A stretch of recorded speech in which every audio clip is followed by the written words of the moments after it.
Mert Ramazan y Afra Saraolu. La verdad que nadie esperaba. ¿Se imaginan esto? La bomba acaba de explotar y tiene a todos hablando. Estábamos todos pensando una cosa, pero resulta que la película era completamente diferente. Y ojo que esto no es un rumor cualquiera. Miren, ustedes saben que Mert Ramazan y Afra Saraolu siempre han sido de esas parejas que levantan pasiones. Uno los ve juntos y dice «wow, qué química». Y la verdad es que si la tenían, se notaba a leguas. Pero ahora, lo que ha salido a la luz es que flipas. Seamos honestos, todos pensábamos que la historia era la de siempre, una ruptura, cada uno por su lado, quizás alguna indirecta en redes y lo típico. Pero no, amigos, esto va mucho más allá. Lo que yo creo que está pasando aquí es que hay una movida mucho más grande de lo que parece a simple vista. Muchos dicen que lo que pasó fue algo súper tranquilo, que se separaron de mutuo acuerdo y ya está. Pero yo personal y sinceramente sospecho que hubo algo más, algo que prefieren mantener bajo 7 llaves. ¿Por qué? Piénsenlo, ¿por qué tanto misterio si fue algo tan normal? Las cosas no cuadran, ¿verdad?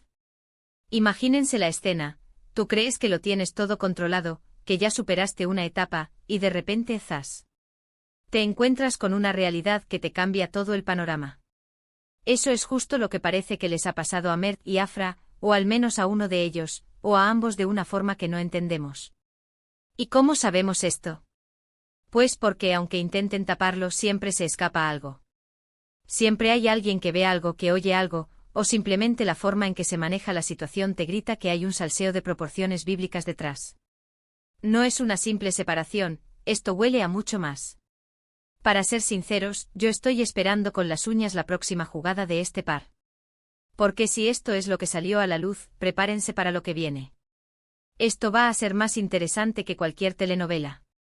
La forma en que están manejando esto, esa vibración de que hay un secreto me tiene intrigadísimo.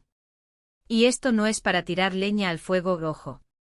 Es simplemente observar las piezas del puzzle y darnos cuenta de que no encajan como nos las quisieron mostrar.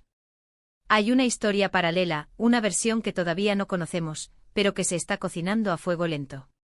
Y yo, que me encanta el salseo, no me lo pienso perder. Piensen en la presión que deben tener encima. Si eres famoso, cada paso que das se analiza al milímetro. Y si encima hay un secreto, imagínense el estrés. Mert y Afra son gente joven, pero ya saben cómo funcionan estas cosas. A veces el silencio es más ruidoso que cualquier grito. Y ahora, la pregunta del millón, la que todos nos hacemos, ¿qué demonios está pasando realmente con Mert Ramazan y Afra Saraolu? ¿Es este silencio una estrategia, o hay algo mucho más personal y profundo detrás de todo esto? ¿Vosotros qué pensáis? ¿Creéis que esto es solo una cortina de humo para algo más grande?